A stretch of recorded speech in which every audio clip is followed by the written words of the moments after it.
या सो आज का जो हमारा टॉपिक आने वाला है वो है टेस्टिंग।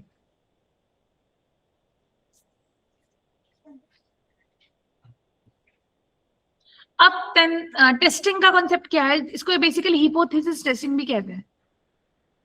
Hypothesis testing.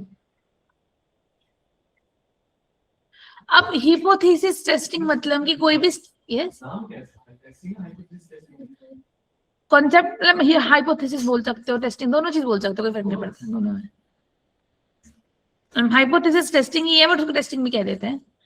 स्टैट्स में इसको हाइपोथेसिस टेस्टिंग ही कहते हैं। Got it. अब हाइपोथेसिस टेस्टिंग बेसिकली होती क्या, ये कॉन्सेप्ट क्या होता है, हल्का सा एक आइडिया देती हूँ मैं तुम लोग को। हाइपोथेसिस टेस्टिंग मतलब मान लो मैंने कोई स्टेटमेंट तुम लोग को दे दी। मैंने क्या करा, तुम लोग को ना कोई स्टेटमेंट प्रोवाइड कर दी।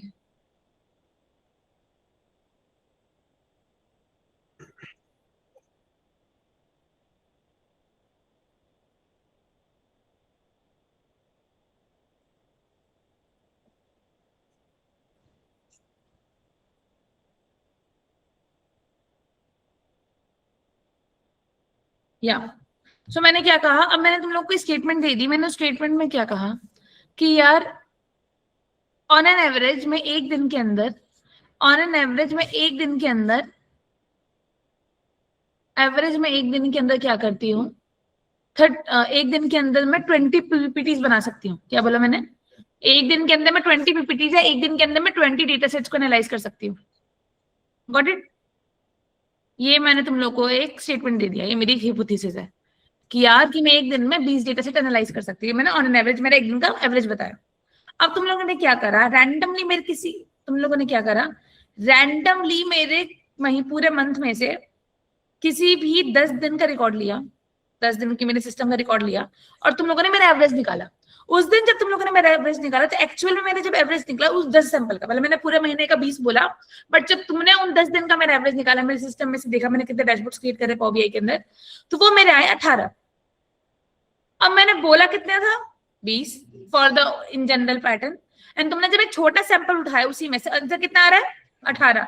तो जो ये 20 का डेविएशन आया है, क्या ये चीज सिग्निफिकेंट है या ये चीज सिग्निफिकेंट नहीं है? मतलब जो मैंने हिपोथेसिस दी थी वो मैंने सही बात करी या फिर वो बात जो मैंने बोली थी वो गलत थी, मुझे 19 या 18 बोलना चाहिए था, बिकॉज ये 10 सैंपल लिया है, हो सकता है कोई और 10 सैंपल लेती तो आंसर 20 आता। सो बेसिकली जो एवरेज वैल्यू तुमने दी है वो एवरेज वैल्यू सही है या वो एवरेज वैल्यू सही नहीं है। ये सारी की सारी चीजें ऐसी की ऐसी चीजें तुम टेस्टिंग के अंदर पता लगा रहे होते हो। या फिर जो वैल्यू डेविएट कर रही है वो सही है या नहीं है, या जितनी भी कैटेगरीज लाइक कर रही है, जो तुमने जो कोविशील्ड वैक्सीन आई है वो लॉन्च करनी चाहिए कि नहीं चलनी चाहिए, कोई ड्रग आ रहा है कि नहीं आ रहा, या फिर कल जो मैं स्टॉक मार्केट आने वाले उनकी प्राइसेस बढ़ेंगे या नहीं बढ़ेंगे। अंडरस्टैंड? जितने भी नंबर का काम है, जितने भी एवरेज कंपैरिजन है, जितनी भी कैटेगरीज कंपैरिजन है। और वैसे का तो फ्यूचर में डेटा साइंस में चले गए, डेटा साइंस में तुम्हारा मॉडल पे एक्यूरेसी कंपैरिजन है। ये सारे का सारा कॉन्सेप्ट किसके अंदर आ जाता है, टेस्टिंग के अंदर।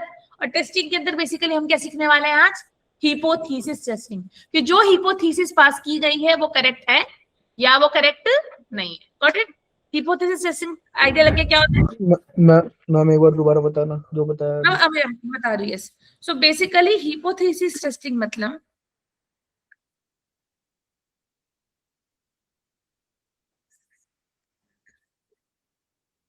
हिपोथेसिस टेस्टिंग मतलब कि मान लो क्या करना है, जब भी तुम्हें कंपेयर करना पड़ता है, क्या कंपेयर करना पड़ता है, एवरेज वैल्यू कंपेयर करना पड़ता है, वेरिएंस कंपेयर करना पड़ता है, डेविएशन स्टैंडर्ड डेविएशन कंपेयर करना पड़ता है। जब भी तुम्हें कुछ न्यूमेरिकल वैल्यूज को कंपेयर करना पड़ता है, कुछ कैटेगोरिकल वैल्यूज को कंपेयर करना पड़ता है, उसको हम क्या बोलते हैं, हिपोथेसिस को टेस्ट करना। मान लो मैंने एग्जांपल दिया, मैंने क्या कहा कि मैंने तुम लोगों का पहले वेट ले लिया बिफोर ब्रेकफास्ट, मैंने कुछ सैंपल लिया लोगों का और उनका वेट ले लिया कितना, बिफोर ब्रेकफास्ट, कि भाई खाना खाने से पहले इनका इतना वजन आ रहा था। फिर मैंने क्या करा, खाना खाने के बाद उनका वेट ले लिया आफ्टर ब्रेकफास्ट। अब मेरे को जानना है कि भाई खाना खाने से पहले का वेट और खाना खाने के बाद का वेट सेम था या सेम नहीं था, मतलब एवरेज वैल्यूज कंपेयर करनी है। तो वो चीज किसके अंदर हो रही होगी, टेस्टिंग के अंदर कंपेयर हो रही होगी।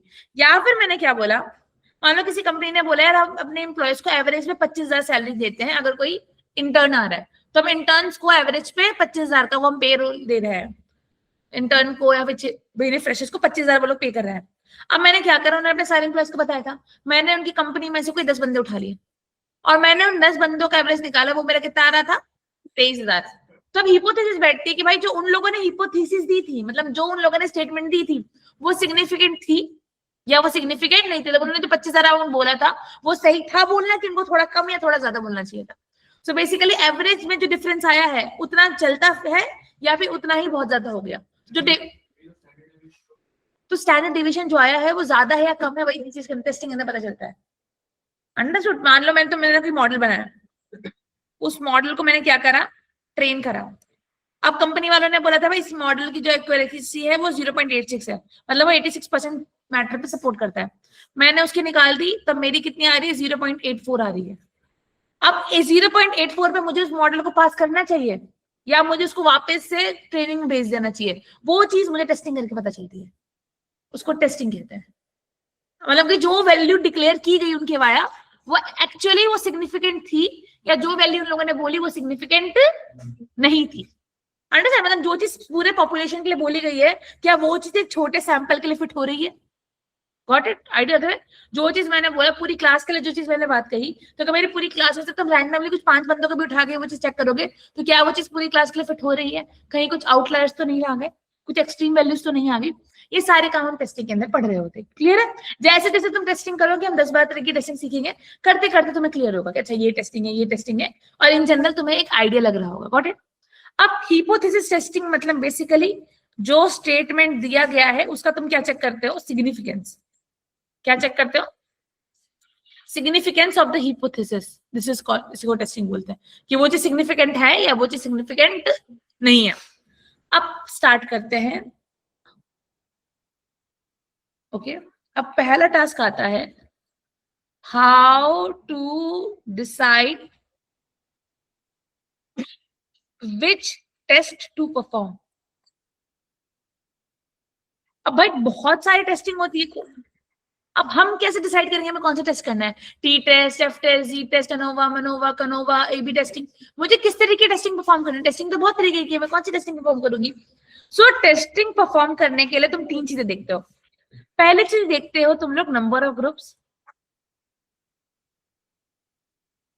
कि भाई तुम कितने ग्रुप्स पे काम कर रहे हो, या फिर तुम क्या देखते हो, सैंपल साइज। क्या देखते हो? Sample size. सेकेंड थिंग तुम देखते हो,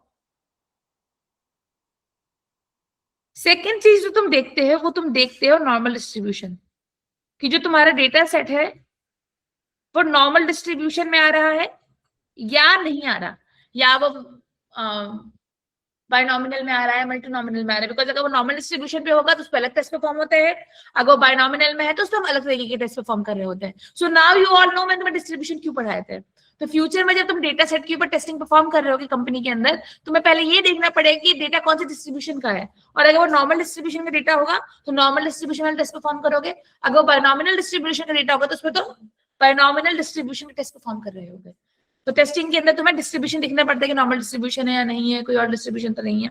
एंड इसके बाद थर्ड पॉइंट, यस, डिस्ट्रीब्यूशन मतलब बेसिकली मान लो मैंने तुम्हें डेटा सेट दे दिया, मैंने बोला इसकी टेस्टिंग करो। अब टेस्टिंग करने से पहले तुम देखोगे भाई जो डेटा सेट मिला है उसमें कितने ग्रुप्स हैं, नंबर ऑफ ग्रुप्स के बेसिस पे डिसाइड करोगे। अगर कम ग्रुप है तो अलग टेस्टिंग होती है, ज्यादा ग्रुप से अलग टेस्टिंग होती है। फिर तुम देखोगे डिस्ट्रीब्यूशन कौन सा है, अगर नॉर्मल डिस्ट्रीब्यूशन है तो उसके वाला जो टेस्ट में पढ़ाने वाली वो यूज करोगे, अगर नॉर्मल डिस्ट्रीब्यूशन नहीं है तो उनके टेस्ट परफॉर्म करोगे। एंड थर्ड चीज तुम देखते हो यहाँ पे, हाँ, अलग अलग डिस्ट्रीब्यूशन पे अलग अलग तरीके के टेस्ट लग रहे होते हैं, अलग अलग डिस्ट्रीब्यूशन पे अलग अलग तरीके के टेस्ट लग रहे होते हैं। हाँ हाँ हाँ, नहीं, पीपल ऑफ ग्रुप, दिल्ली के लोग, मुंबई के लोग, या फिर ऑनलाइन बैचेस, तो हाँ हाँ, नॉर्मल कैटेगरी से अलग कुछ नहीं है। Got it? एंड इसके बाद है कि भाई वो इंडिपेंडेंट है और डिपेंडेंट है, मतलब वो सेम ग्रुप्स की पढ़ाई कर रही हूँ कि डिफरेंट ग्रुप्स की पढ़ाई कर रही हूँ। डिफरेंट ग्रुप्स मतलब मैंने एक अपना ऑनलाइन स्टूडेंट्स ले लिए और एक ऑफलाइन स्टूडेंट्स ले लिए, और मैं उनके एवरेज नंबर कंपेयर कर रही हूँ। तो ये कौन सी है? इंडिपेंडेंट टेस्टिंग, बिकॉज वो दोनों आपस में डिपेंडेंट नहीं है। अब एक क्या किया मैंने, तुम लोगों का विदाउट सरप्राइज टेस्ट के नंबर ले लिए, और एक बार मैंने बताने के बाद जो टेस्ट लिए तो उनके नंबर ले लिए, तो तुम ही लोग के दो अलग अलग एवरेज कंपेयर कर रही हो, तो वो किसके अंदर आ जाता है? डिपेंडेंट के अंदर। तो इंडिपेंडेंट है, डिपेंडेंट है, मतलब अलग अलग ग्रुप्स की स्टडी कर रहे हो, फिर सेम ही ग्रुप्स की अलग अलग समय की स्टडी कर रहे हो, वो इसके अंदर आ जाता है। सो बेसिकली ये 3 चीजें देख के तुम फ्यूचर में डिसाइड कर रहे होगे कि भाई यहाँ पे मुझे कौन सा टेस्ट परफॉर्म करना है, विच टेस्ट टू परफॉर्म, वो इन 3 चीजों से डिवाइड होता है। Got it? क्लियर है? ध्यान रहेगा, लिख लो इस चीज को, एग्जाम्पल्स लिखते हुए चलना ताकि तुम्हारे लिए काम करना आसान हो। ठीक है, मैं कुछ टेस्ट के तुम लोग का नाम लिखवा देती हूँ जो टेस्ट हमको परफॉर्म करने हैं ताकि तुम्हारे लिए काम करना आसान हो, और वही वाले टेस्ट आज मैं करवाने वाली, मतलब वही वाले टेस्ट हमारे जाएंगे, और जब वो टेस्ट खत्म हो जाएंगी, और वैसे एक चीज लिख लो, ये ना तुम्हारे इन्फरेंशियल स्टैट्स का कॉन्सेप्ट है।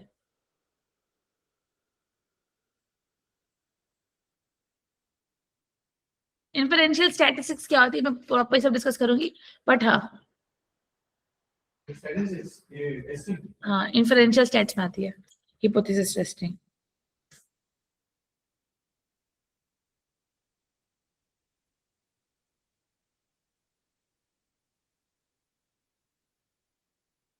डन। इंडिपेंडेंट और डिपेंडेंट मतलब बेसिकली एक रफ आइडिया देती हूँ। मान लो मैंने क्या करा, एक ग्रुप ए लिया और एक ग्रुप बी लिया। ग्रुप ए में दिल्ली के लोग थे, ग्रुप बी में मुंबई के लोग थे, मैंने कोई ड्रग बनाया, यहाँ पे ग्रुप ए का ब्लड सैंपल ले लिया, यहाँ पे ग्रुप बी का सैंपल ले लिया। अब ये दोनों क्या है, इंडिपेंडेंट, इनको कुछ फर्क नहीं पड़ता, ये अलग सैंपल है और ये अलग सैंपल है। अब मान लो मैंने ग्रुप ए लिया, ग्रुप ए को सुबह ड्रग किया, तब उसका ब्लड सैंपल लिया, फिर उसी ग्रुप ए को शाम को भी ड्रग किया, उसी का सैंपल लिया, तो डिपेंडेंट है कि ग्रुप एक ही है और एक ही ग्रुप के 2 एवरेजेस को मैं कंपेयर कर रही हूँ, और यहाँ पे क्या है, ग्रुप अलग अलग है और यहाँ पे मैं अलग अलग ग्रुप्स के 2 सैंपल को कंपेयर कर रही हूँ। Got it? तो इंडिपेंडेंट मतलब एकदम डिफरेंट, और डिपेंडेंट मतलब एक ही ग्रुप की तुम अलग अलग स्टडी कर रहे हो। Got it? अब ग्रुप्स के टाइप है, मतलब वो आपस में कनेक्टेड है कि नहीं है, वे टाइप्स ऑफ ग्रुप कह सकते हो या फिर कैटेगरीज ऑफ ग्रुप कह सकते हो। Got it? अब अभी आएगा, अभी करते करते ना अभी आएगा, मतलब मैं बता रही किन 3 से तुम डिसाइड करोगे। अब हो गया, अब तुम्हें कौन क्या पढ़ना है। सो बेसिकली जहां से मैं टेस्टिंग पढ़ाना स्टार्ट करने वाली हूँ, तो अब टेस्टिंग के ना कुछ पार्ट्स होता है। तो आज के बाद से तुम पहला कैटेगरी लिख लो। अगर आज के बाद से तुम्हें कभी भी कंपेयर करना है, क्या कंपेयर करना है, एवरेज कंपेयर करना है, या फिर कभी भी कंपेयर करना है, क्या क्या कंपेयर करना है, मीन वैल्यू कंपेयर करनी है, तो वहां पे तुम ये 2 टेस्ट परफॉर्म कर रहे होगे। पहला टेस्ट कौन सा परफॉर्म करने वाले हो तुम लोग, टी टेस्ट। दूसरा परफॉर्म कौन सा करने वाले हो तुम लोग, अनोवा टेस्ट। एंड इन दोनों को मैं पढ़ाने के बाद इनको एक्सेल में कैसे रन करते हैं वो भी सिखा रही होंगी। Got it? क्या? तो इनको मैं एक्सेल में कैसे करना है वो भी सिखा रही होंगी। Got it?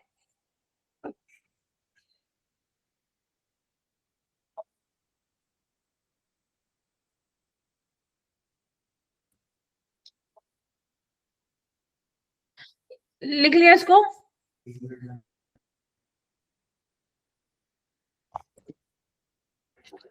अब यार इसके बाद ना जब ये हम टेस्ट कर लेंगे, तो इसके बाद जो सेकेंड टाइप ऑफ टेस्ट हम पढ़ने वाले हैं, दैट विल बी, या तो बी कैटेगरी में फिर मैं तुम लोग को पढ़ाऊंगी नॉन पैरामीट्रिक टेस्टिंग।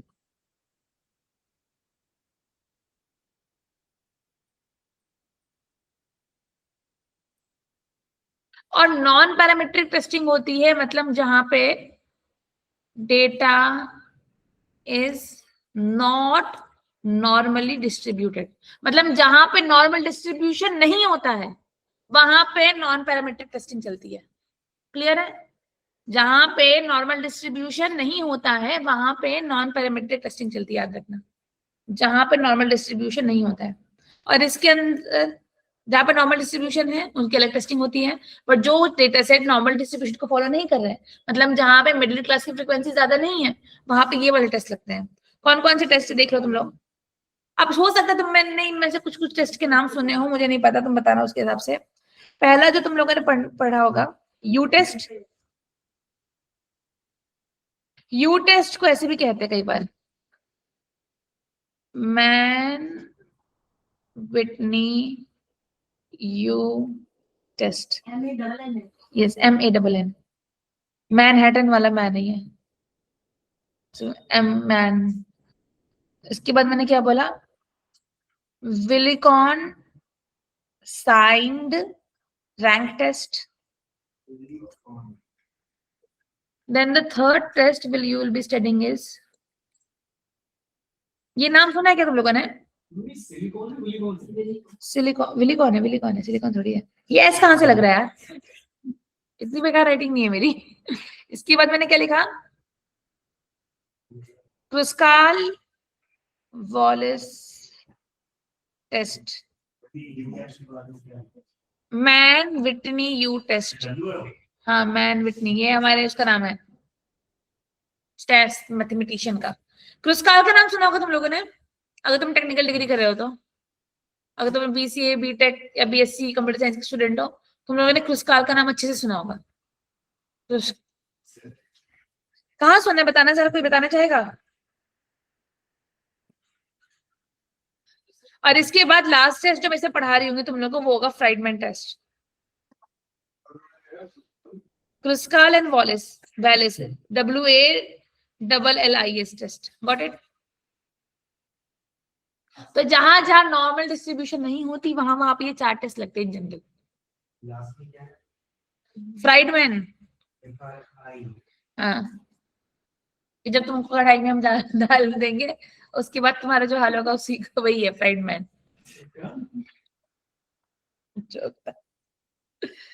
जोक था वो। डन, लिख लिया? लिख लो यार। इसके बाद तुम्हारे थर्ड आते हैं, और जो लिख रहे हैं इनको पढ़ना भी है फिर।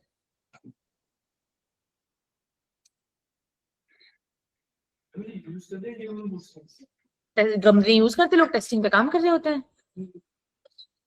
नहीं, ये सारे यूज नहीं होंगे, तुम्हारी कंपनी में 2-3 मॉडल लग रहे होंगे, तुम सारे पढ़ लोगे, जिसपे भी इंटरव्यू हो जाए उस पर हो जाए। सारे थोड़ी, तुम सारी टेस्टिंग थोड़ी परफॉर्म करोगे, डिपेंड कर रहा है ना कंपनी में तुम किस चीज को टैकल कर रहे हो, बट ये टेस्टिंग होती है अवेलेबल।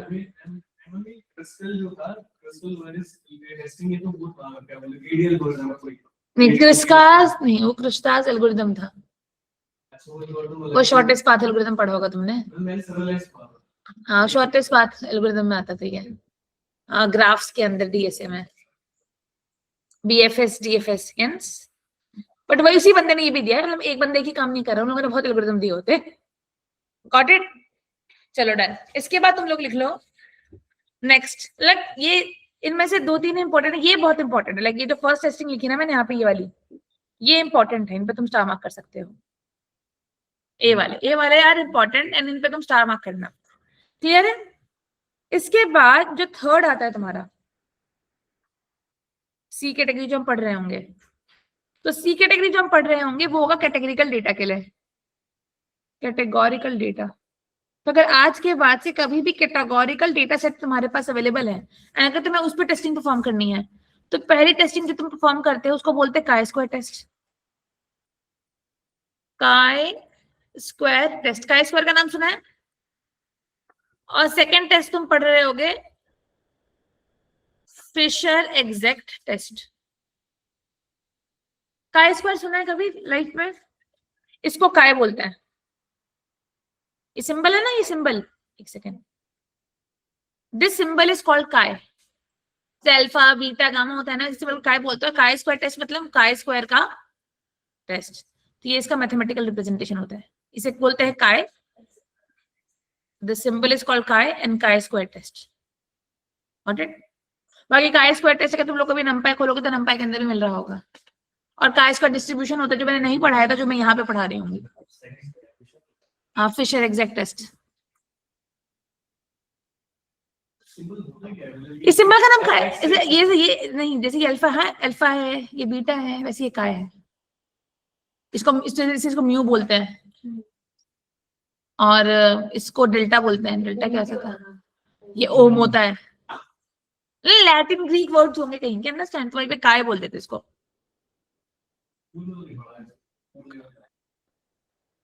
पढ़ा है काय, पढ़ा है, फिजिक्स का कंसेप्ट है। फिजिक्स में काय आता था, फिजिक्स या केमिस्ट्री नहीं, 12th क्लास की केमिस्ट्री में है, जब 3rd या 4th चैप्टर था वहां पे काय की वैल्यू कैलकुलेट होती थी। यस, 12th की केमिस्ट्री में है शायद। Yes, this is concept. हाँ, there is, I don't remember solid नहीं, solid के बाद जो दूसरा चैप्टर था इलेक्ट्रोकेमिस्ट्री में, इलेक्ट्रोकेमिस्ट्री है गाइस, जो नहीं है केमिस्ट्री से इग्नोर कर सकता है, बट या काय कॉन्सेप्ट है उसके अंदर, काय तभी से या क्लियर है। तो ये जैसे डेल्टा होता है, वैसे ये सिग्मा होता है, ये भी सिग्मा होता है, इसका नाम काय होता है, सिंपल एक्स वाला ही है, ऐसे आता है, एंड यहाँ से स्ट्रेट लाइन, दिस इज काय। तो काय स्क्वायर टेस्ट हम पढ़ रहे होंगे।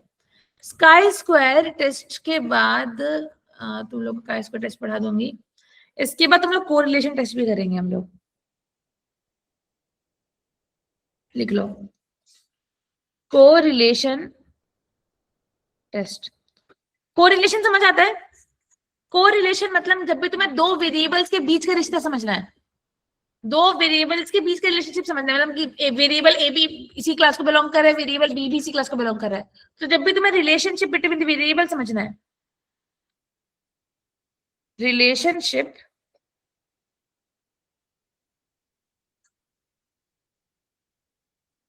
रिलेशनशिप बिटवीन वेरिएबल हम पढ़ रहे होंगे, तो वो यहाँ पे आएगा, relationship between variable, got it. और इसके अंदर जो टॉपिक बोलने वाली हूँ, आई एम श्योर तुम लोगों ने सुना होगा, तो मैथमेटिकल बैकग्राउंड से हो तो पहला तुम लोगों ने सुना होगा पियर्सन कोरिलेशन, और सेकंड तुमने सुना होगा स्पियर्समैन। पियर्सन ने सुना, Pearson coefficient of correlation, got it. Basically ये स्टैट के कॉन्सेप्ट है, बहुत ज्यादा सुने होंगे, बट हाँ ये कॉन्सेप्ट हम यूज कर रहे होंगे, ये बहुत आसान कॉन्सेप्ट है, ये जेन्युइन, नहीं सारे जितने कॉन्सेप्ट मैंने स्क्रीन पे लिखे बहुत ही ज्यादा इजी कॉन्सेप्ट है। Testing one of the most easiest thing है, बट कंडीशन क्या है, अगर मैं आज पढ़ा रही हूँ तो घर जाके इसको गो थ्रू जरूर करना, बिकॉज अभी पढ़ते वक्त तुम्हें बहुत आसान लगेगा, घर जाके गो थ्रू नहीं करोगे भूल जाओगे, और फिर बोलोगे स्टैट समझ नहीं आती। स्टैट समझ सबको आ जाती है, बट हम उसको प्रैक्टिस इतना नहीं करते कि हमको याद रहे, याद नहीं रहती, तो उसको तुम्हें कम से कम 3 से 4 बार मेरे पढ़ाने के बाद देखना है, कुछ नहीं भी करना तो कॉपी खोल के देख लेना, अच्छा ये होता है, ये होता है, ये होता है, तो तुम्हें वो चीज याद हो जाएगी। अंडरस्टूड? प्रॉब्लम क्या होती है, स्टैट्स हमने पढ़ी 50 बार होगी, याद नहीं रहती, बिकॉज हम उसको देखते नहीं है, तो उसको बैठ बैठ के देखना जरूर, ताकि तुमको ये चीज ध्यान रहे, गॉट इट। अभी बहुत है, ऐसे 15 टेस्ट और नाम लिख दूंगी मैं, अभी ए बी सब लिखूंगी, अभी पहले पढ़ाना स्टार्ट करते, लिस्ट हम बाद में बनाएंगे, ठीक है। हाँ नहीं और भी है, 8-9 कैटेगरीज और है, बट कैटेगरीज में क्लास खत्म हो जाएगी, पहले इनको पढ़ाती फिर और कैटेगरी लिखूंगी, फिर उनको पढ़ाएंगे, गॉट इट। स्टार्ट करें। तो पहला टेस्ट कौन से लिखे हम लोगों ने? टी टेस्टिंग पढ़ाती हूँ, इस पे काम करना, थोड़ा सा समझने की कोशिश करना, गॉट इट। तो आज का फर्स्ट टॉपिक क्या है हमारा? T testing.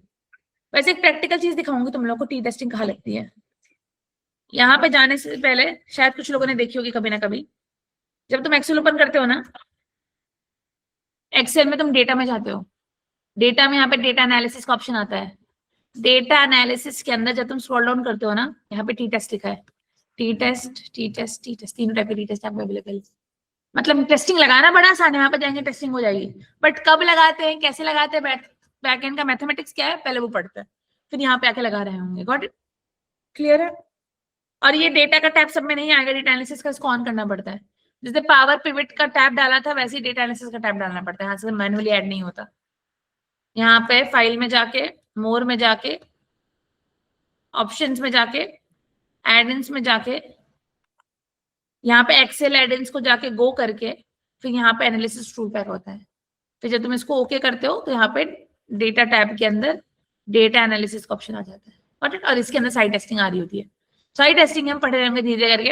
एनोवा टेस्टिंग लिखा है मैंने, कोरिलेशन, कोवेरिएंस, एफ टेस्ट पढ़ लिया, उसके बाद जी टेस्ट आएगा, बहुत सारे टेस्टिंग है, हम सब पे काम कर रहे होंगे, बट फिलहाल कहाँ से स्टार्ट करते हैं हम लोग? टी टेस्ट से, गॉट इट। किसी ने पहले पढ़ा हुआ टी टेस्ट कॉलेज में कभी सुना है? सुना भी नहीं है?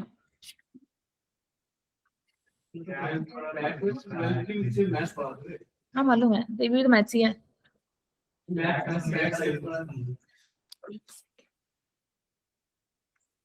Hello, yes sir, good afternoon, good morning,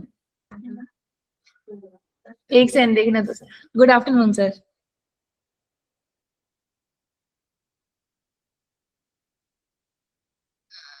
सब भेज दिया सर आपको, बताइए कुछ कमी है उसमें तो उसको ठीक करूंगी। हेलो, मैंने तो सारा सर, नहीं सर मैंने एफटीपी प्रॉपर भेज दिया है, डे बाय डे बना के, जो न्यू बनाना था वो मैंने भेज दिया है दोनों अपनी फील्ड का, और जो शॉर्ट टर्म 4 मेरे अंदर आ रहे थे उनको मैंने भेज दिया है। अब उसमें कुछ चेंजेस करने हैं, आप एक बार कंसल्ट कर लीजिए, कुछ भी गड़बड़ है तो उसको मैं ठीक कर दूंगी। मैंने 4 2 4 8 भेजे हैं आपको। ये सर हम देखिए, मैंने तो भेज दिया था सर आपको, मैंने प्रॉमिस करा था 12 बजे से पहले भेजूंगी, मैंने भेज दिया था, आप एक बार देख के बता दो मुझे। जी सर, बाय सर। या डन। स्टार्ट कहां से करेंगे? टी टेस्ट से। अब t test is all about comparing average values. यहाँ पे क्या होता है? Yes,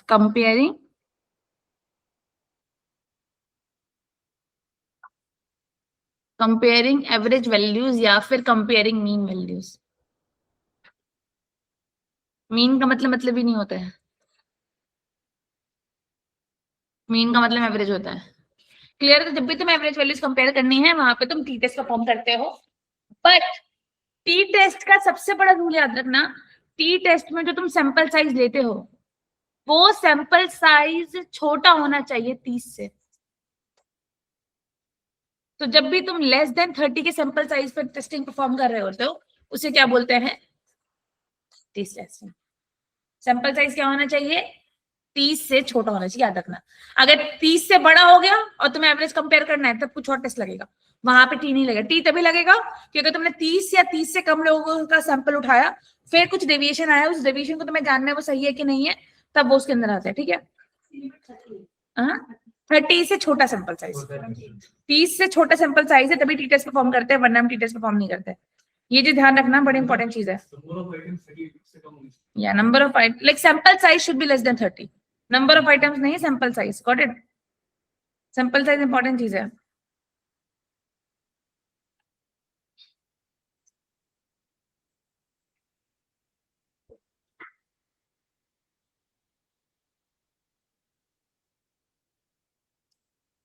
done. चलो, अब यार ये तो हमने करा टी टेस्ट करते हैं। अब टी टेस्ट होता क्या है? सो बेसिकली तुम 3 टाइप की टी टेस्ट पढ़ रहे होगे, 1 2 एंड 3। फर्स्ट चीज तुम पढ़ रहे होगे 1 sample t test. Second t test जो तुम यहाँ पे पढ़ रहे होगे वो तुम्हारा क्या होगा? Independent t test. और थर्ड टेस्ट जो तुम पढ़ रहे होगे वो तुम्हारा हो रहा होगा पेयर्ड टी टेस्ट। इसके अंदर और भी सब कैटेगरीज आएंगी, इसके अंदर भी टाइप 1 एरर्स आएंगे, टाइप 2 एरर्स आएंगे, चीजें आएंगी, बट ओवरऑल अभी तुम ये कैटेगरीज याद रखना स्टार्ट करने के लिए। ठीक है? फिर बाद में से हम और डिटेल के अंदर जा रहे होंगे। Got it? स्टार्ट करें? स्टार्ट करेंगे 1 सैंपल के साथ।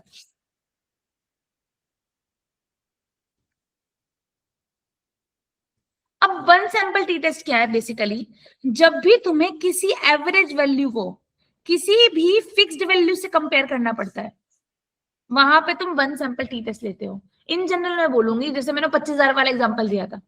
नेक्स्ट स्लाइड पे आ जाओ। मतलब मैं यहीं पे लिख देती हूँ। मान लो मैंने बोला यार एक कंपनी है, उस कंपनी ने बोला कि जो हम एवरेज पैकेज देते हैं हमारी कंपनी के इंटर्न्स को, हम कितना देते हैं? 25,000। तो मैंने उनकी कंपनी में से कोई 10 बंदे उठा लिए और उन 10 बंदों का मैंने एवरेज सैलरी देखा तो वो कितना आ रहा था? 23,000। तो उन्होंने बोला कि वो 25,000 एवरेज सैलरी देते हैं, बट उनमें से मैंने कुछ सैंपल 10 बंदों का डेटा उठाया, उनका एवरेज निकाला, कितना आ रहा है? 23,000। अब हिपोथेसिस ये आता है, उन्होंने क्या बोला? एवरेज कितना है? 25,000। मेरे कितना आ रहा है? 23,000। तो अब हमें ये कैलकुलेट करना है कि जो बात उन्होंने बोली वो सिग्निफिकेंट थी या सिग्निफिकेंट नहीं थी। और सिग्निफिकेंस चेक करने के लिए यहाँ पे हम अपना टी स्कोर कैलकुलेट कर रहे होंगे। क्या कैलकुलेट कर रहे होंगे? T score. And T score की वैल्यू ये मुझे बता रही होगी कि जो बात उन्होंने बोली वो चीज सिग्निफिकेंट है या वो चीज सिग्निफिकेंट नहीं है। अब टी स्कोर क्या होता है, कैसे कैलकुलेट करते हैं? तो टी स्कोर कैलकुलेट करने के लिए कैसे काम कर रहे होते तुम लोग, ध्यान समझना। बड़ा इंटरेस्टिंग चीज है, मैं कैलकुलेट नहीं करना, तुम ऐसे वैल्यूज पास करने, लेकिन फॉर्मूला समझ लो उसका। अब सबसे पहले क्या कर रहे हैं हम लोग? 1 सैंपल टी टेस्ट। मतलब जब तुम एक ही ग्रुप की एवरेज वैल्यू को क्या कर रहे हो? कंपेयर कर रहे हो with fixed value. Fixed value अब कैसे करते हैं, अब यहाँ पे टी स्कोर निकालना होता है। टी स्कोर का फॉर्मूला होता है एक्स का एवरेज माइनस यू का एवरेज अपॉन में स्टैंडर्ड एरर। देखो बिल्कुल नहीं घबराना है, अगर तुम लोग को मैथ से डर लगता है, कुछ भी लगता है, घबराना नहीं, बहुत इजी चीज है, समझना इसको ध्यान से। अब स्टैंडर्ड एरर, हाँ फिक्स्ड वैल्यू, अभी I am coming to that, यहाँ पे आ रही है देखना। अब मैंने क्या बोला, t is equals to average minus u average upon में दिस अपॉन रूट एन, ये स्टैंडर्ड एरर है। अब ये स्टैंडर्ड एरर क्या होता है, एक सेकेंड,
या अब समझना बहुत ध्यान से, बहुत ध्यान समझना, बड़ी इंटरेस्टिंग चीज है। अब मैंने क्या बोला, इस फॉर्मूले में, ऑडियो आ रही है ना, हाँ, अब इस फॉर्मूले में ना जो एक्स बार होता है, ये एक्स बार होता है तुम्हारा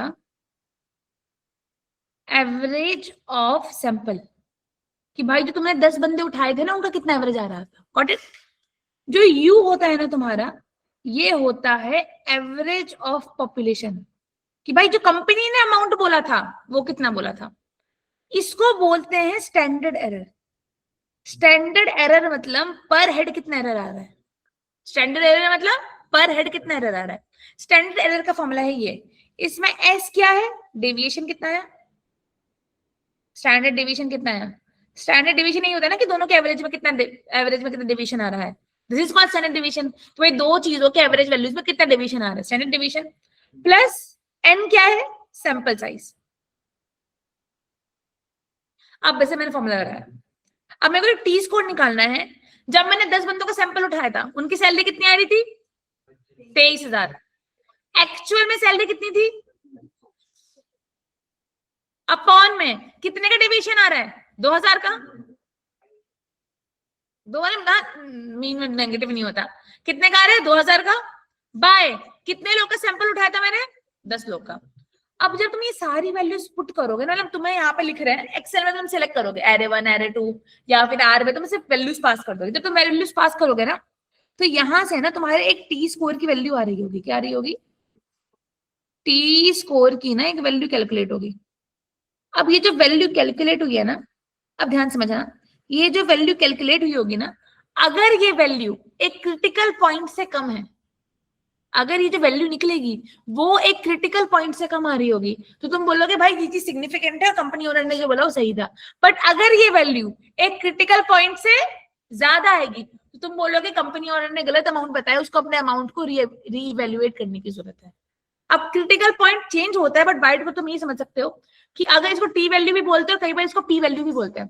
तो अगर जो स्कोर है वो 0.05 से कम आए, तुम क्या बोलोगे, इसने जो बात बोली वो क्या थी, सिग्निफिकेंट थी, और 25,000 23,000 का डिफरेंस चलता है, तो इतना मार्केट में चलेगा, मतलब इससे टेस्ट, हाँ हाँ 0.05 क्रिटिकल वैल्यू है, हाँ स्टैंडर्ड है, कह सकते हो क्रिटिकल वैल्यू है। नहीं, वो जो नंबर आएगा अगर उससे 0.05 से कम नंबर है, ये मेरा नंबर, ये मैंने ये निकाला है, हाँ तो हाँ मैंने ये नंबर निकाला है, तो जो मैंने ये नंबर निकाला है, अगर वो 0.05 से कम आ रहा है। हाँ तो 0.05 से कम है, मतलब ये डिफरेंस कितना है, सिग्निफिकेंट है। अगर कंपनी ओनर 23,000 का 25,000 बोल रहे हैं तो ये चलेगा, बट अगर जो मेरी वैल्यू है वो 0.05 से ज्यादा आ रही है तो तुम क्या बोलोगे, नॉट सिग्निफिकेंट, और इतना बड़ा डिफरेंस टेस्टिंग के अंदर अलाउड नहीं है, वो थीसिस फेल हो गई।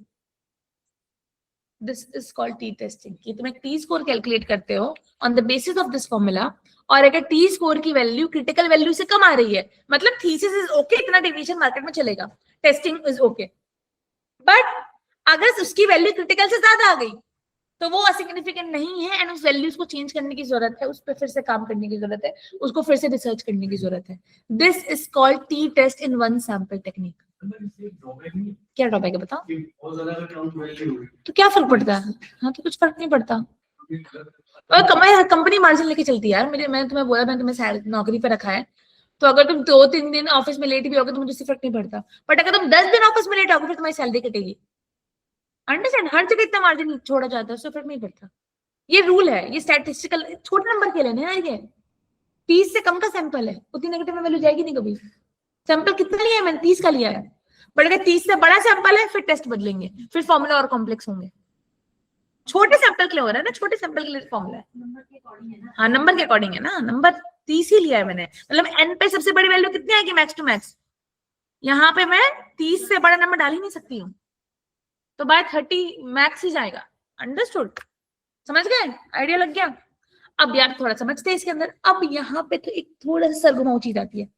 वो सरगुमाऊ चीज क्या है कि यहाँ पे जो मैंने ये फॉर्मूला डाला है ना, ये फॉर्मूला इज नॉट फिक्स्ड, मतलब ये जो टी वैल्यू है या जो पी वैल्यू है, जो क्रिटिकल वैल्यू है, ये फिक्स्ड नहीं होती। इसको तुम टी टेबल से चेक करते हो, इसको तुम, मतलब मैंने एक जनरल नंबर दे दिया कि 0.05 मतलब 5%, बट हो सकता है कुछ केस में तुम उसको 3% लेके चल रहे हो, कुछ केस में उसको तुम 1% लेके चल रहे हो, और कुछ केस में उसको तुम 50% लेके चल रहे हो, वो चेंज हो सकता है। तो ये वैल्यू मैंने क्रिटिकल वैल्यू जस्ट एग्जांपल दी, हर बार 0.05 से कंपेयर नहीं करते भाई। किससे कंपेयर करते हैं, कैसे पता चलेगा किससे कंपेयर करना है? सो कंपेरिजन करने के लिए फिर यहाँ पे एक अल्फा स्कोर आता है, बट ये अनोवा का कॉन्सेप्ट, अभी इसको नहीं पढ़ना, अभी ये आज नहीं पढ़ोगे तुम कंफ्यूज हो जाओगे, बट ये टॉपिक पढ़ना है, कल मुझे ध्यान दिलाना, मैं यहाँ से कंटिन्यू कर पाऊँ। अभी मैं आगे पढ़ा रही हूँ, ये टॉपिक में भी स्किप करो। हाँ नहीं, ये t table, simple t table बोलना। हाँ ये अभी हमें करना है, ठीक है। To be continued, yes last slide देख लो, गॉट इट? ठीक है, तो जो तुमने सैंपल लिया उसका एवरेज निकालो, ओवरऑल जो सैंपल था वो एवरेज निकालो, दोनों को माइनस करो और उसको डिवाइड कर दो किसके साथ, जो भी तुम्हारा स्टैंडर्ड एरर आ रहा है उसके साथ। Any issues?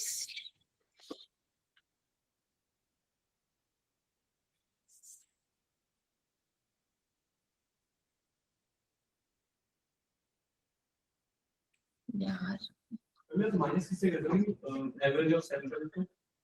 Average of population से, लाइक जो थीसिस उसने दी थी, पॉपुलेशन। अब ये हो गया। अब तुम बोलोगे ये तो नॉर्मल टेस्टिंग है, इसको हाइपोथेसिस टेस्टिंग क्यों बोल रहे हैं? बिकॉज अब यहाँ से थोड़ा कॉन्सेप्ट आएगा। तुम में से सेट किसने पढ़ा है, सेट्स मैथमेटिक्स के अंदर? स्कूल लेवल पढ़ा है, तो यहाँ पे पढ़ते होगे तुम x is to x,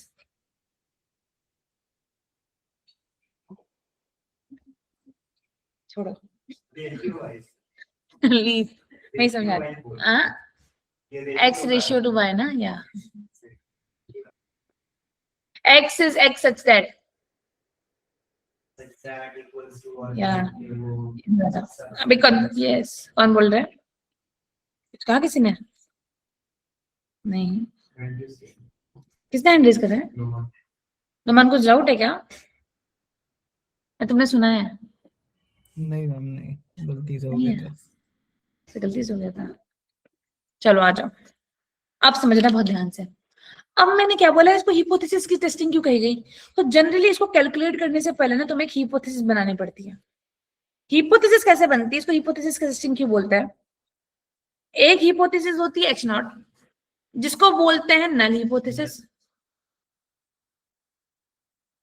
एक होती है H1, जिसे बोलते हैं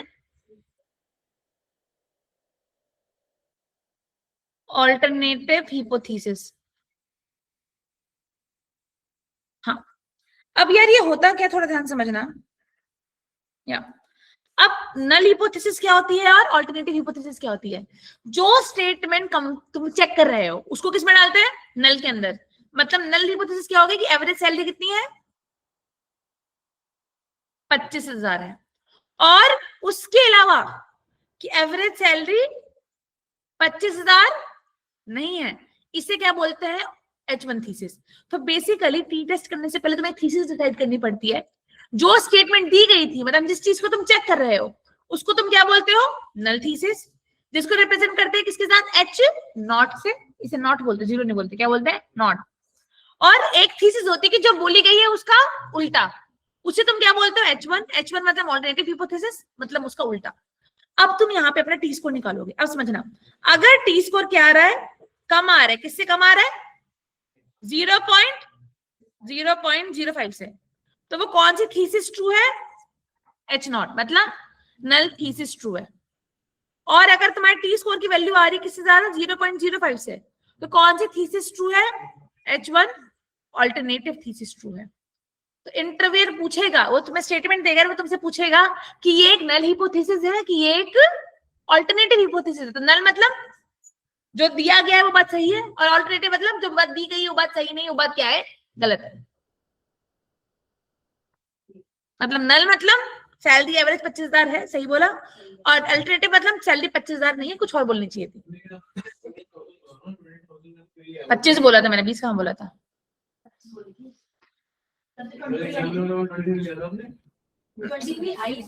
23 उस 10 कंपनी ने तो 25,000 सैलरी बोली थी ना, बट जब मैंने 10 लोग का निकाला तो 23,000 आया।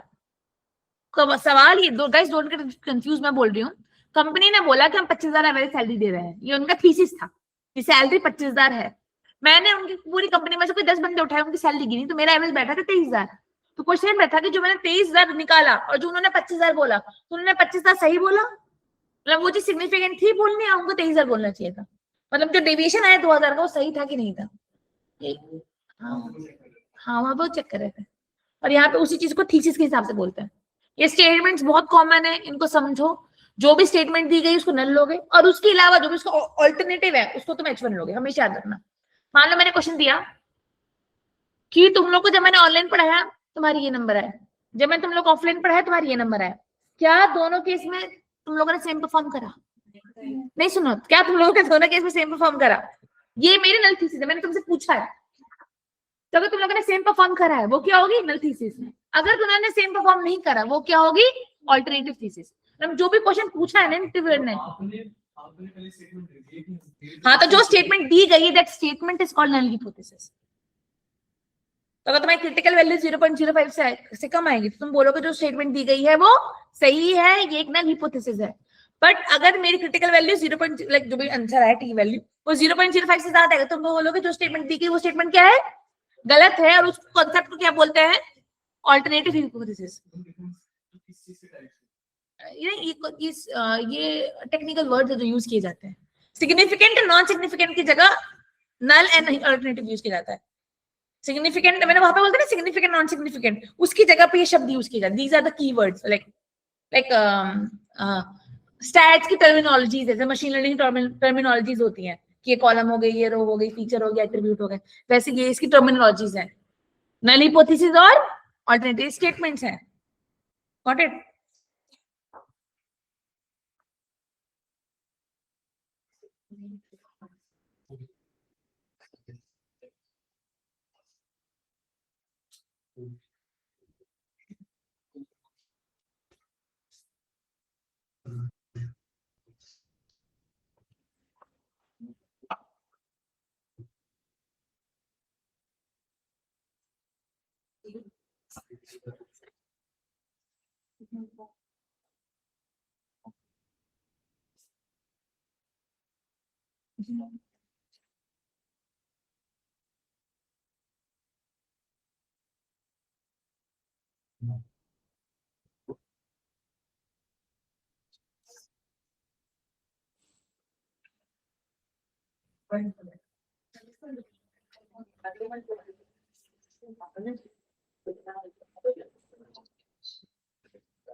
Done,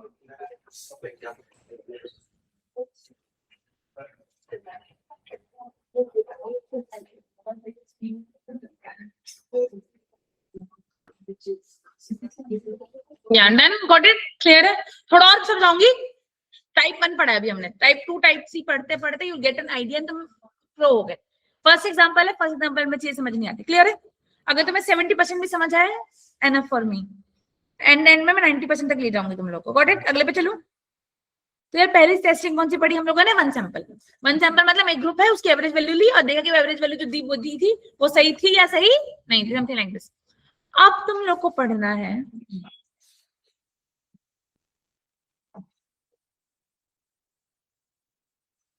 independent t test. ये सेकंड टाइप का टेस्ट है, क्लियर है? Like t test independent. अब इंडिपेंडेंट टी टेस्ट मतलब वो टी टेस्ट जो इंडिपेंडेंट ग्रुप्स के ऊपर परफॉर्म किया जा रहा है। इंडिपेंडेंट टी टेस्ट का मतलब है कि वो टी टेस्ट जो इंडिपेंडेंट ग्रुप के ऊपर परफॉर्म किया जा रहा है। इंडिपेंडेंट ग्रुप मतलब दो अलग अलग ग्रुप्स। तो जब भी तुम किसी दो अलग अलग ग्रुप्स के डेटा सेट को कंपेयर कर रहे होगे या फिर दो अलग अलग ग्रुप्स के एवरेज को कंपेयर कर रहे हो, वो किसके अंदर आ जाता है? इंडिपेंडेंट टी टेस्ट के अंदर आ जाता है। बट कंडीशन क्या है? सैंपल साइज 30 से छोटा होना चाहिए। तो अगर मैंने कोई ग्रुप ए, टी टेस्ट का ही रूल है, कोई भी टी टेस्ट पढ़ो तो सैंपल साइज 30 से छोटा होता है। तो अगर मैंने कोई दो ग्रुप्स बोले, मैंने बोला ग्रुप ए का एवरेज नंबर इतना आ रहा है, ग्रुप बी का एवरेज नंबर इतना आ रहा है, और तुम्हें आपस उन दोनों को आपस में कंपेयर करना है, वो किसका कॉन्सेप्ट हो गया? Independent t test. सोचे समझे मैंने इंडिपेंडेंट टी टेस्ट लगा दो। यस, नहीं उसमें एक ही ग्रुप था ना, तो एक कंपनी थी, एक कंपनी और एक एवरेज। यहाँ पे दो कंपनी, उनका अलग अलग एवरेज। हाँ, अलग अलग ग्रुप थे ना, पे ग्रुप एक कंपनी एक ही थी, यहाँ पे अलग अलग कंपनी हुआ है, क्लियर है? तो जब भी तुम दो अलग अलग ग्रुप्स के एवरेज को कंपेयर करने का क्वेश्चन, जिंदगी कहीं में आ गया। मान लो मैंने बोला 20 लोगों पे मैंने कोविशील्ड चलाई, 20 लोगों पे मैंने कोवैक्सीन चलाई, अलग अलग लोग थे, तो कोविशील्ड कोवैक्सीन दोनों का सैंपल कंपेयर कर रहे हैं। या फिर 10 लोग दिल्ली से उठाए, 10 लोग मुंबई से उठाए, उनका कर लिया। या फिर 10 लोग मैंने मॉर्निंग स्टाफ से उठाए, 10 लोग मैं अभी लोग एग्जांपल, तुम कुछ भी टेस्टिंग कर सकते हो फ्यूचर में। तुम कोई भी टेस्टिंग में जा रहे हो, तुम 10 कोड मैंने सुबह के लाइन से ले लिए, 10 कोड शाम से ले लिए, उनको देख लिया, कुछ भी तुम वहां पे डाल सकते हो। Got it? एनी इश्यूज इस चीज के अंदर? जब भी तुम दो अलग अलग ग्रुप्स की एवरेज को कंपेयर करना चाह रहे हो और सैंपल साइज 30 से या 30 से कम है, तो किस में आ जाता है? Independent t test. आज का तुम्हें क्लैरिटी है? अगर दो अलग अलग ग्रुप्स के एवरेज दिए होंगे, हमें उन्हें कंपेयर करना होगा और सैंपल साइज 30 से छोटा होगा, तुम कौन सा टेस्ट अप्लाई करोगे? इंडिपेंडेंट टी टेस्ट, क्लियर है? और कभी भी किसी एक कंपनी का एक ही एवरेज उसके एक्चुअल वैल्यू से कंपेयर करना होगा, लेकिन जो एक्चुअल एवरेज है, जो सैंपल एवरेज है, वो कंपेयर करना होगा, तुम क्या लगा रहे होगे? One sample t test. Got it? चलो करें, ये वाला एग्जांपल लेती हूँ। जैसे मान लो मैंने क्या करा, हाँ जी, अब मान लो मैंने बस जो स्टूडेंट्स हैं इनमें से कुछ बच्चे ऑनलाइन है कंप्लीटली, मान लो मैंने एक ऑनलाइन बैच बनाया और ऑफलाइन, और ये एकदम ऑफलाइन, कंप्लीटली ऑफलाइन बैच है कि जो ऑनलाइन है वो सिर्फ ऑनलाइन आते हैं और जो ऑफलाइन है वो सिर्फ ऑफलाइन आते हैं। हाइब्रिड वालों को इसमें नहीं ले रही। तो ये कंप्लीटली कौन से बैचेस हो गए? इंडिपेंडेंट बैचेस ले लिए। ऑनलाइन बच्चों को बैच पढ़ाया मैंने, ऑफलाइन बच्चों को पढ़ाया। जब मैंने ऑनलाइन बच्चों को पढ़ाया तो उनका एक एवरेज स्कोर आया, जो कि हमारा आया X1 का एवरेज, कुछ भी X1 एवरेज है। जब मैंने ऑफलाइन बच्चों को पढ़ाया तो उनका एक एवरेज आया विच इज X2 का एवरेज। सो अब मेरा टी टेस्ट क्या कह रहा है कि मैंने नल हिपोथेसिस ली H0। मेरी नल हिपोथेसिस कह रही है कि भाई दोनों का जो एवरेज है वो क्या है? सेम। मतलब both batches scored like performed same. ये मेरी नल हिपोथेसिस है कि दोनों का एवरेज सेम आया। तो इसकी ऑल्टरनेटिव हिपोथेसिस क्या होगी? कि दोनों के स्कोर सेम नहीं आए। मतलब मैंने ऑनलाइन वाला को पढ़ाया, ऑफलाइन को पढ़ाया, क्या उनका स्कोर सेम आया? तो उनका स्कोर सेम आया। अगर सेम आएगा तो उसको हम क्या बोलेंगे? नल हिपोथेसिस। और अगर उनका स्कोर डिफरेंट आया, क्या परफॉर्म किया उन लोगों ने? डिफरेंट परफॉर्म किया, तो उसको हम क्या बोल रहे होंगे? Alternative hypothesis. But null and alternative के लिए हमें क्या निकालना पड़ेगा? सबसे पहले टी स्कोर निकालना पड़ेगा। और अगर जो मेरा टी स्कोर है वो क्या होगा? 0.05 से कम होगा, तब मैं बोलूंगी नल हिपोथेसिस, मतलब दोनों ग्रुप से सेम परफॉर्म करा। और अगर मेरे टी की वैल्यू ज्यादा रही होगी 0.05 से, तो मैं क्या बोल रही होंगी? ये क्या है? एक अल्टरनेटिव हाइपोथेसिस है। Got it? अब यहाँ पे क्या फॉर्मूला चलता है, उस वन सैंपल का तो फॉर्मूला हमको पता था। यहाँ पे टी स्कोर का फॉर्मूला एज यहीं पे लिख देती हूँ। यहाँ पे टी स्कोर का फॉर्मूला होता है ग्रुप 1 का एवरेज माइनस ग्रुप 2 का एवरेज अपॉन में स्टैंडर्ड एरर। बस यही फॉर्मूला है, सेम फॉर्मूला है। वहां पे यू दोनों के एवरेज को माइनस करो और उनको स्टैंडर्ड एरर से डिवाइड कर दो, और फिर जो टी स्कोर आएगा उसको कंपेयर कर लो।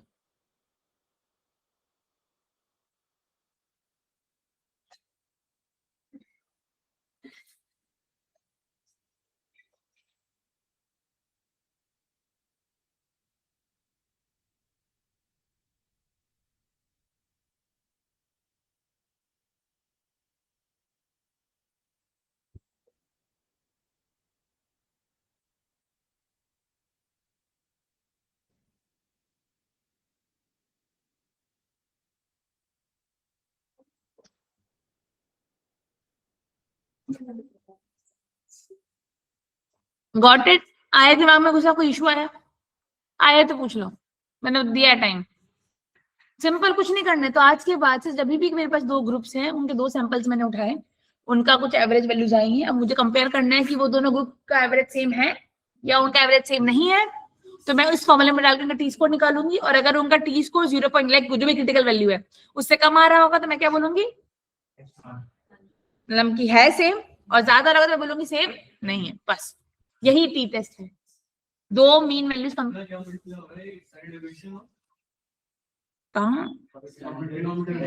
एरर, स्टैंडर्ड डेविएशन अपॉन में सिंपल साइज रूट में। ये जो पिछली स्क्रीन पे था भैया, ये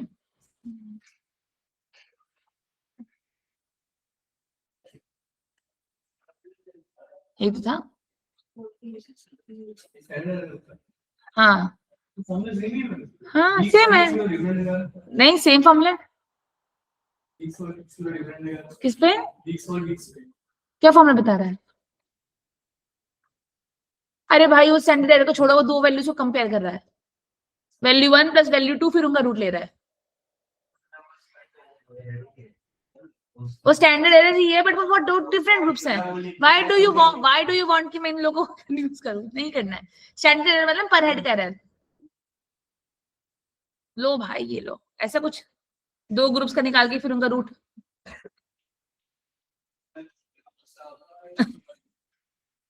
ये लो, हटा दो इसको, नहीं देखना। इसीलिए बिकॉज हम मैथ नहीं, हम स्टैट्स पढ़ने बैठे, इसीलिए मैं सिर्फ स्टैट्स पे स्टिक कर रही हूँ। क्लियर है? तो नीचे स्टैंडर्ड एरर, स्टैंडर्ड एरर तुम समझ जाओ पर हेड एरर, पर हेड कितना एरर आ रहा है। क्लियर है? ये स्टैंडर्ड एरर है। इन जनरल दो हर वैल्यू पे 2 से 3 ऊपर या 2 से 3 नीचे हो जा रहा है। डन। लास्ट टेस्ट पढ़े, टी टेस्ट की last type. Yes, so third वाला जो तुमको पढ़ना है that is paired t test.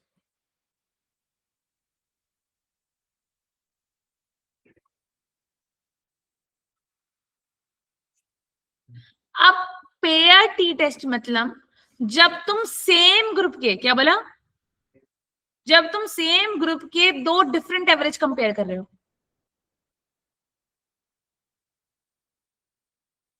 तो वो पेयर टी टेस्ट। मतलब ग्रुप एक है और उसके 2 पेयर एवरेज को कंपेयर कर रहे हो। जैसे मैं बता रही, एग्जांपल दे रही हूँ, एग्जांपल समझ आएगा। जैसे मैंने क्या कहा, मैंने वही वाला एग्जांपल दिया था ना कि मान लो मैंने तुम लोग का बिफोर ब्रेकफास्ट वेट ले लिया। एक ग्रुप है, उस ग्रुप का बिफोर ब्रेकफास्ट वेट ले लिया और एक बार आफ्टर ब्रेकफास्ट वेट ले लिया। तो ग्रुप सेम है, एक एवरेज खाना खाने से पहले लिया और एक एवरेज खाना खाने के बाद लिया। और फिर जब इन दोनों के बीच का हमने रिलेशनशिप जानने की कोशिश करी, वो किस में आ जाता है? पेयर्ड टी टेस्ट के अंदर आ जाता है। Got it? Any issues? जैसे कि अब देखो, अब जैसे कि अभी मैं सब आज मैंने बताया था, और अगर मैंने आज टेस्ट लिया होता तो मैंने बता के टेस्ट लिया, और एक बार जैसे मैं रैंडम में किसी एक दिन तुम लोगों का सरप्राइज टेस्ट ले लूंगी, वो टेस्ट ले लूंगी, फिर दोनों के कुछ एवरेज नंबर आएंगे, फिर वो जो एवरेज नंबर आएंगे जब मैं उनको आपस में कंपेयर करूंगी कि भाई अब तुमने सेम परफॉर्म करा, इंप्रूवमेंट हुई, वो किस में आ जाएगा, पेयर टी टेस्ट के अंदर आ जाएगा। Got it? कितना बज गया है? एमएल का बस 2 बजे है ना?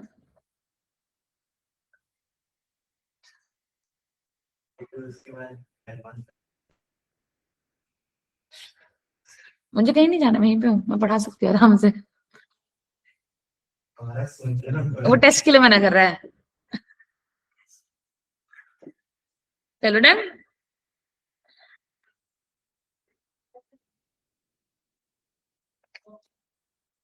चलो डन। अब इसका फॉर्मूला बता देती हूँ। इसमें बेसिकली क्या होता है, इसका होता है, इसमें जब टी स्कोर निकलता है, ये होता है डिफरेंस अपॉन में स्टैंडर्ड एरर। अब हाउ इट वर्क्स, इसका कोर कॉन्सेप्ट क्या है, जब तुम यहां जाते हो इंडिपेंडेंट टी टेस्ट में, इसमें तुम लोगों ने पहले एवरेज निकाला, फिर उनको माइनस करा, एवरेज निकाला और फिर उनको माइनस करा। यहाँ पे पहले तुम डिफरेंस निकालते हो, फिर उनको एवरेज करते हो। मान लो मैंने क्या बोला, बिफोर ब्रेकफास्ट का वेट लिया, आफ्टर ब्रेकफास्ट का वेट लिया। किसी का वेट 46.2 था, खाना खाने के बाद 46.4 हो गया, 200 ग्राम वजन बढ़ गया। किसी का 48.1 था, किसी का खाना खाने के बाद 48.2 हो गया। किसी का 38.9 था, खाना खाने के बाद 39 kg हो गया। क्योंकि चेंज होता है वैसे 100 ग्राम इतना ही बढ़ता है, कई बार मैक्सिमम 400-500 बढ़ेगा, किलो तो नहीं बढ़ेगा। किलो बढ़ेगा तो हॉस्पिटलाइज हो जाओगे। क्या पता बढ़ता, हमें नहीं पता, हमने नंबर ले लिया। अब जब मैंने यहाँ पे डिफरेंस, अब यहाँ पे मैंने क्या करा, इसका डिफरेंस लिया। यहाँ पे कितने का डिफरेंस आया, 0.2 मतलब 200 ग्राम। यहाँ पे कितने का डिफरेंस आया, 0.1 मतलब 100 ग्राम। यहाँ पे कितने का डिफरेंस आया, 0.1 मतलब 100 ग्राम। तो पहले मैंने डिफरेंस लिया, अब इस पूरे डिफरेंस का क्या करूंगी, एवरेज करूंगी। एंड फिर जब मैं उसको काम कर रही होंगी तो उसका टी स्कोर यहाँ पे यूज किया जाता है। बाकी केसेस में तुम क्या कर रहे थे, पहले डिफरेंस निकाल रहे थे, नहीं पहले एवरेज निकाल रहे थे, फिर दोनों एवरेज को माइनस कर रहे थे। यहाँ पे पहले डिफरेंस निकलता है और फिर एवरेज निकलता है। अब इसमें भी 3 टाइप आ जाते हैं, single pair, double pair, triple pair, but अभी मैं उस पर नहीं जा रही। ये इन जनरल डिफरेंस का एवरेज होता है। हाँ हाँ, फिर जो वैल्यूज आती है उनका एवरेज उठता है, लाइक जो भी डिफरेंस बैठ रहा है, और उसके एवरेज पे के बेसिस पे स्टैंडर्ड एरर से डिवाइड करते हैं उसको। फिर इसमें भी 2-3 टाइप्स आ जाती हैं, बट उसको सीधे जब एक्सेल में रन करके दिखाऊंगी तब पढ़ा रही हूँ। अभी मैं बताऊंगा तो इन जनरल तुम्हें बिना बात बहुत कंफ्यूजन होगी। ठीक है, क्लियर? तो तुम सिर्फ इतना ही याद रखो, डिफरेंस अपॉन में स्टैंडर्ड एरर। इजी? देखो इजी तो है, समझ तो आया है।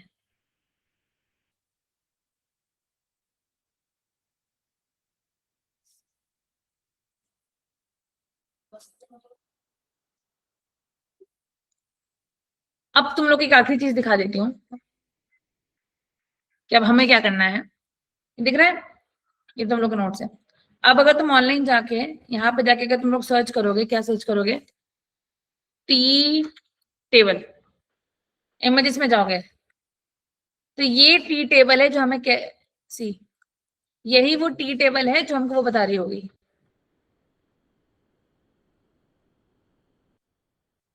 नहीं आ रही है,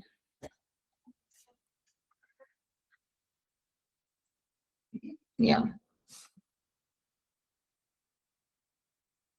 दिख रहे हैं, this is the tea table जिससे हम क्रिटिकल वैल्यू डिसाइड करते हैं। हर बार 0.05 क्रिटिकल वैल्यू नहीं होती। यहाँ पे इसके डिग्री ऑफ फ्रीडम लिखे होते हैं, दिख रही है डिग्री ऑफ फ्रीडम, यहाँ पे इसकी अल्फा वैल्यू होती है। और अगर डिग्री ऑफ फ्रीडम 6 आ रहा है, अल्फा वैल्यू 0.5 आ रही है, तो 6 और 0.5 क्रिटिकल वैल्यू कितनी लेते हैं, 0.718। अगर डिग्री ऑफ फ्रीडम 2 आ रहा है और अल्फा की वैल्यू 0.25 आ रही है, तो 2 और 0.25 में कितनी क्रिटिकल वैल्यू लेते हैं, 0.8। मतलब हर बार 0.05 क्रिटिकल वैल्यू नहीं लेते, हम इस टेबल को फॉलो करते हैं। बट ये टेबल कैसे पढ़ते हैं, अलग ही कॉन्सेप्ट है, तो इसको हम कर रहे होंगे। अभी मैं इससे ज्यादा बिल्कुल नहीं छूंगी, कल मैं जाऊंगी, कल मैं तुमको टाइप्स ऑफ एरर, अल्फा की वैल्यू कैसे कैलकुलेट करते हैं और टी टेबल से वैल्यू कैसे उठाते हैं, ये 3 चीजें सिखाऊंगी। बिकॉज इसके बाद फिर बाकी टेस्ट में बस फॉर्मूले बड़े होते जाएंगे, फिर टेस्टिंग का हमें एक बेस कॉन्सेप्ट क्लियर हो जाएगा। Got it?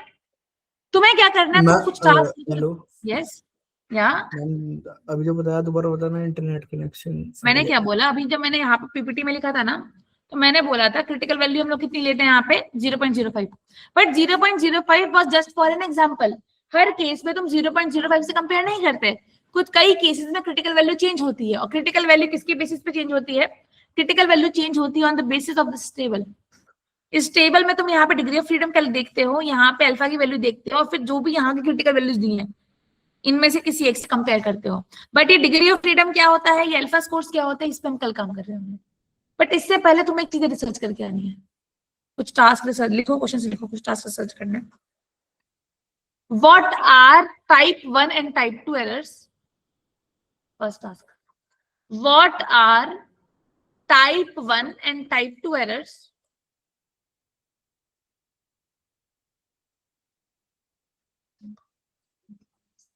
Okay, first task लिख लिया।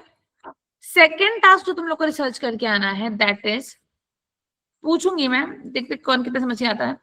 सेकेंड टास्क तुमको लिख के आना है, व्हाट, ये तीन टेस्ट दिख रहा है, 1 2 3 दिख रहा है, पेयर टू सैंपल, ये तीनों। What are t-test pair to sample for means? What are t-test to sample assuming equal variance?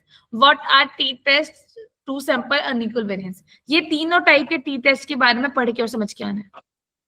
Got it? और इनमें से मैंने कौन सा वाला पढ़ा है ये भी तुम लोग को आगे बताना होगा।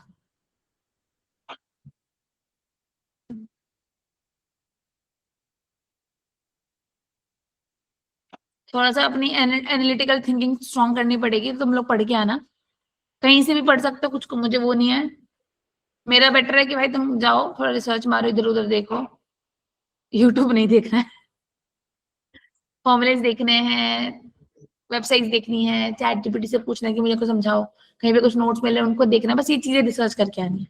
अपना नॉलेज बैंक हल्का सा बढ़ा के आना कि ये क्या है और इसको कैसे करेंगे। सीन है उसके नल और हिपोथेसिस बता रहे हैं, हाँ बस। बट कैसे निकल रहा है, कौन से केस में कौन सी टेस्टिंग लगेगी, वो तुम लोग को रिसर्च करके आनी है। Got it? ठीक है, मैंने कौन सी पढ़ाई है इन तीनों में से, फिर तीनों ही पढ़ा दिए हैं, नाम अलग बोले थे, वो तुम रिसर्च करके आना। Got it? स्टैट्स को मैं ओवर कर रही हूँ, this is it for stats. अब एक सेकेंड, अब मुझे तुम लोग का लेना है एक टेस्ट। Got it?